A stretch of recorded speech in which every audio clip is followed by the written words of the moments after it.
Welcome to the 401k Marketing Podcast. Are you ready to be the go-to expert in the retirement plan community? Listen in as we share ideas, resources, and best practices that you can use to professionalize your firm, demonstrate your authority, and earn more 401k business. A brand can make or break a product or a business. And Rebecca Hourihan has seen that happen in a very competitive marketplace. I'm Patrice Sikora. Rebecca, tell us about the power of brand. Patrice, always so happy to connect with you and talk on the podcast today. So the power of brand. On average, we in society today see over 10,000 advertisements. 10,000. Really? I mean, if you think about online, everything on the right column, the left column. If you use social media at all, tons there. If you're in email, on average, we get around 120 emails a day. What percentage of them are clients versus some sort of, sales conversation? Not most of us don't, or not all of us drive to work. But if you do drive to work, think of all of the, McDonald's and Starbucks and Nordstrom's malls you drive by.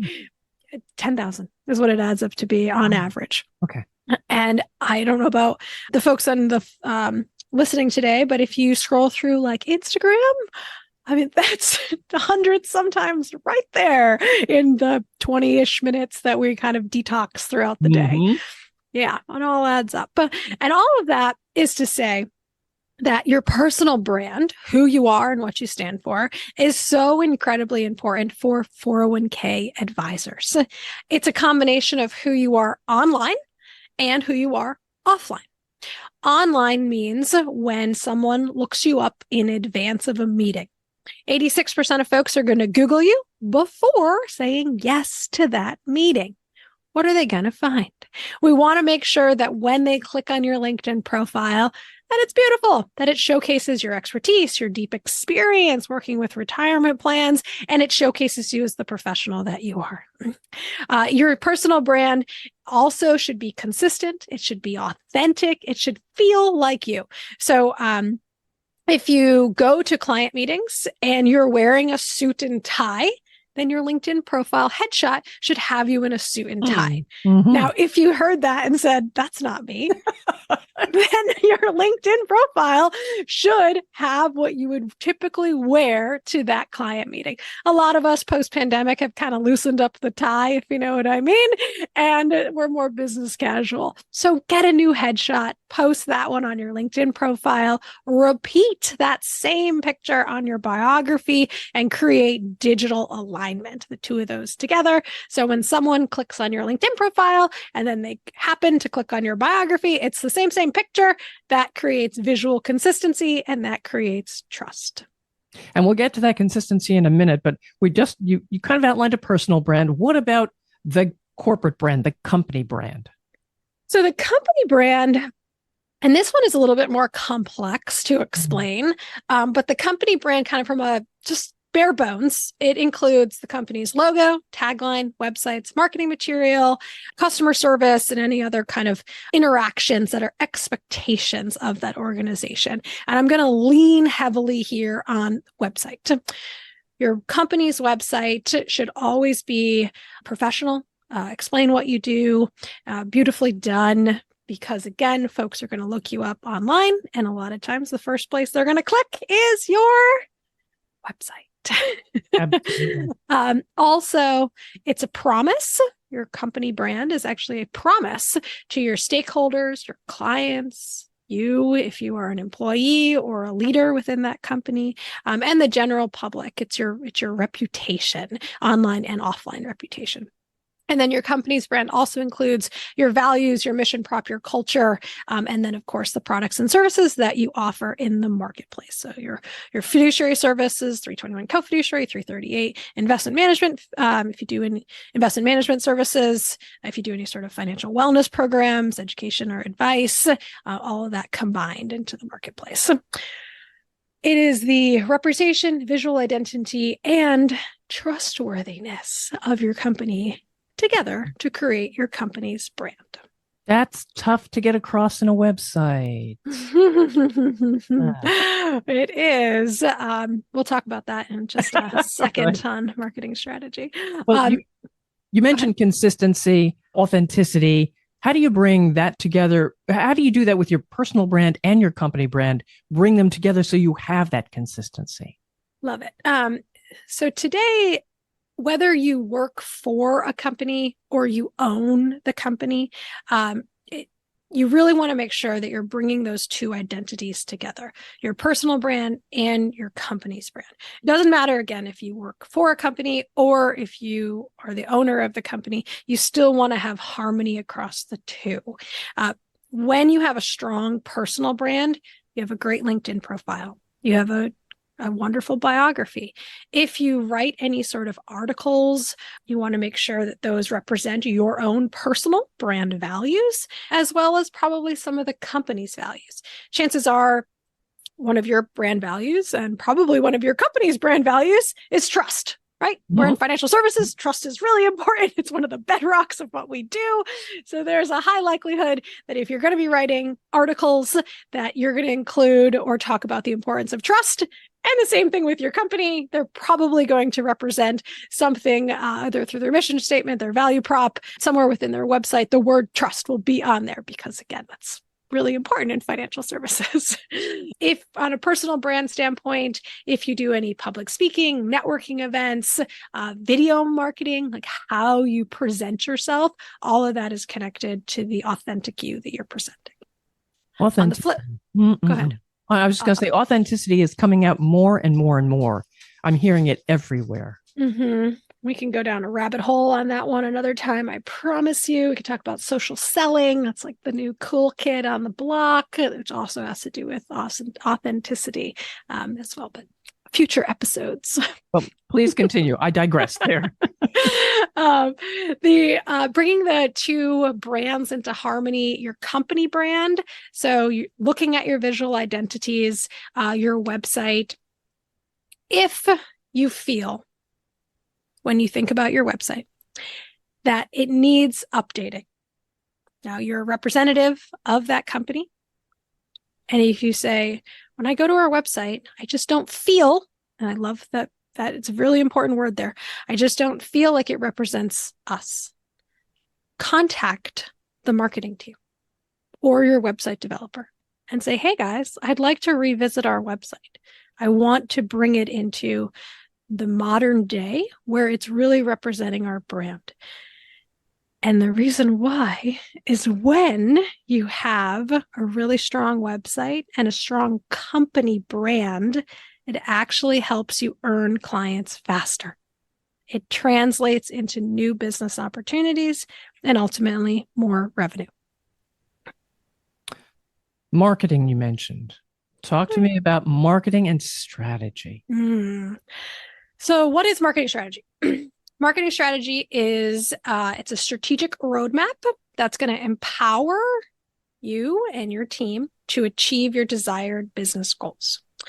And when you have a marketing strategy conversation or exercise, what you're doing is you're actually unifying your sales team, getting everyone on the same page, talking the same language, knitting the fabric of your culture tighter together, creating more dynamic conversations and sales stories. And this is going to help you attract more planned sponsors, generate valuable referrals, and build widespread brand awareness. Right. But how do you open up the conversation with your team about this strategy? How do you show them? So to begin marketing strategy, and guys, this is a little, guys and gals and listeners, this is a little bit of the secret sauce of what we do. So I'm going to reveal it. I'm going to reveal some questions here and the psychology behind it. The very first question that we always recommend with our clients that they share with us is, tell us about your firm. Now, that sounds incredibly simple, right? Yeah. Yeah.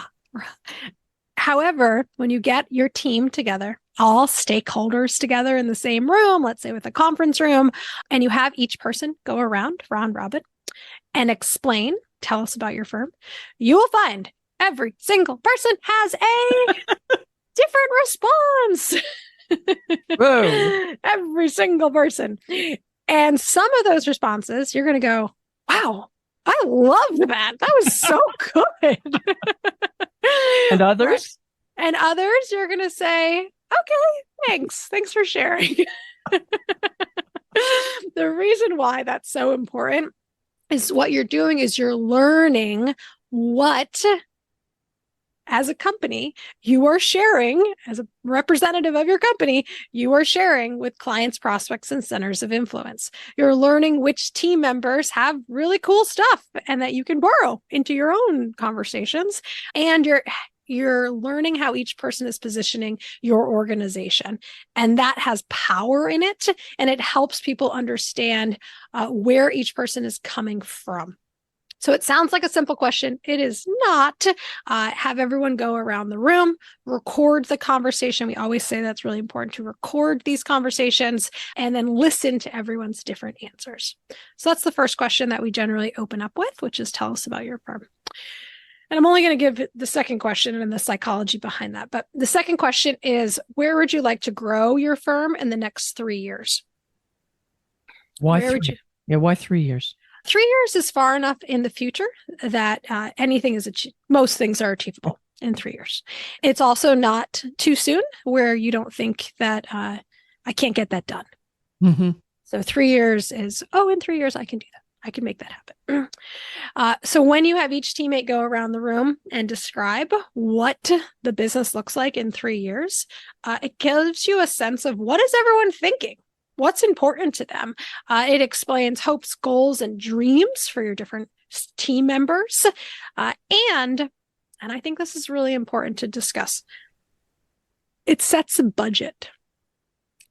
Oh. When you find out what's important to leadership, then that means that there needs to be a budget to make that happen. I will be the first to tell everyone here, and I don't think this is a secret, but nothing is free in life. Nothing. So over the next 3 years, if right now PEPs are really popular, if your team wants to start a PEP, it's going to take budget. If financial wellness, huge topic, continuing to grow, what does that look like? What's the budget to make that happen? Another kind of cool topic right now in the 401k world is retirement income. There was just a study that said it's on the minds of 27% of plan sponsors.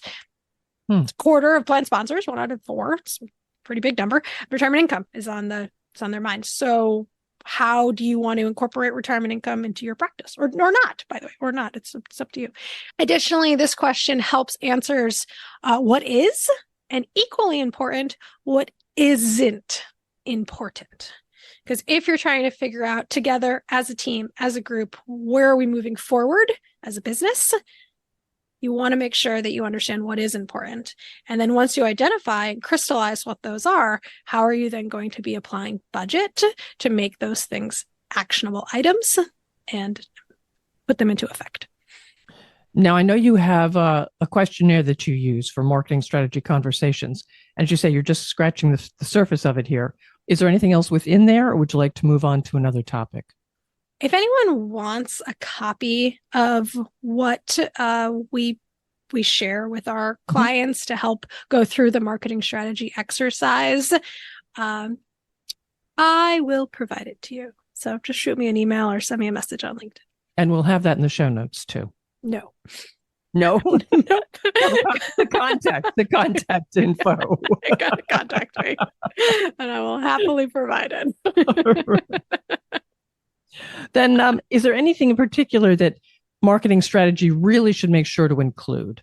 Yeah, of course. So marketing strategy is a big term, and you work with different agencies and they'll probably have different responses for how they approach marketing strategy. When we talk about it, we lean into the importance of a value prop, implementing business development campaigns, and the importance of practice management, which when you add all 3 of those up, value prop, biz dev, and practice management, it actually leads to greater profitability.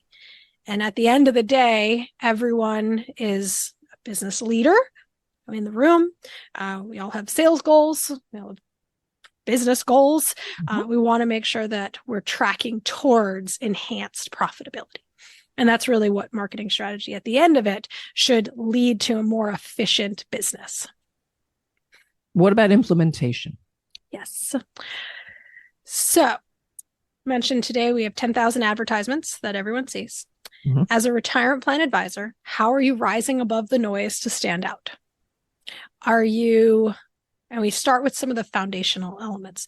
So again, a strong website, strong LinkedIn profile, content marketing, foundational materials, meaning marketing materials. So pitch decks, brochures, overviews, anything that you could email to a client, or if you had anything printed, which printed is less and less these days, so more in terms of email marketing. How can you, when someone says, send me something, what are you sending them? How does it look? How are you describing your fiduciary services? Taking that a step farther, that's the foundation. Taking it a step farther, how are you creating 360 degrees of influence around you, your brand, and your business? Are you optimizing for search engine optimization? Google, Bing, new stuff, AI. Are you using plan sponsor guides, videos, podcast? Yay! We like that. Newsletters. Newsletters are still very popular, and people want to be informed. Are you writing different articles, sharing them on LinkedIn, sharing them on your website, getting credit online for that great thought leadership? How are you doing that in a 360-degree coordinated way throughout your business? One piece of feedback that plan sponsors often have for their advisor, and also when they transition to a new advisor, is the importance of communication. Mm-hmm. They want their advisor to communicate with them more. Now, when we've asked our retirement plan clients how frequently they want to communicate with their clients, they generally say once a month. 2 studies came out, one from Charles Schwab, one from Michael Kitces. They polled clients and they said, how often do you want to hear from your advisor? And the clients resoundingly said, once a month, once a week. So we ask that our clients think about that and put them together and communicate with your clients in a minimum of twice a month or every 2 weeks. Okay. That doesn't make you, I guess it keeps you front of mind, but doesn't make you a pest. Mm-hmm. Yep. If anyone needs help, shameless plug, with content marketing, we do offer that for our clients through our membership program. All right. Then wrap up for me how a business benefits from your marketing strategy exercise. Awesome. When you've